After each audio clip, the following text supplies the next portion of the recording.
शौहर ने घर में बताया कि मैं अपनी बीवी और अपनी बेटी को अपने साथ लेकर जाऊँगा, इन्हें यहाँ छोड़कर नहीं जाऊँगा। तो मेरी सास और नंदों ने इतना हंगामा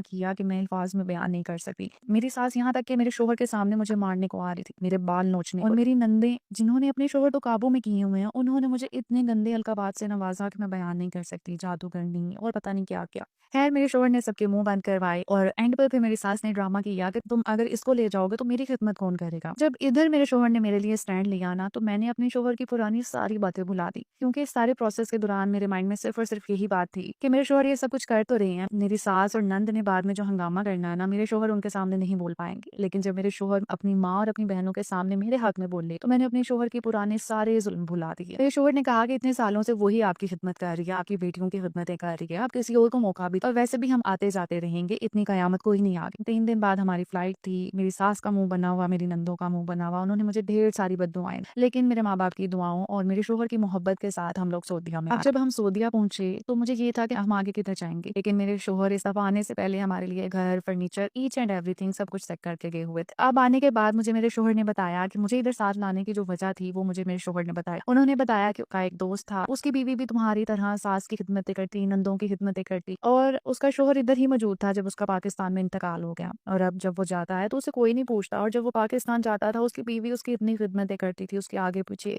और उसकी इस बात ने मुझे बदल दिया। शादी के बाद बीवियों से ज़्यादा एक मर्द का ख्याल कोई नहीं रख सकता। ये मेरे दोस्त ने मुझे बताया कि वो मेरी प्यार, मोहब्बत, मेरी शफ़क़त को तरसते-तरसते मर गई, और मैं उससे प्यार के 2 बोल और सुख के 4 दिन उसके साथ नहीं गुज़ार पाया। आज मैं अपने आप को कोस रहा हूँ कि मैंने क्यों उस बेचारी के साथ इतनी ज़्यादती की। इस बात ने मुझे बदल कर रख दिया, और उसी दिन मैंने फ़ैसला कर लिया कि मैं तुम्हें और अपनी बच्ची को अपने साथ ले आऊँ और हम एक खुशहाल ज़िंदगी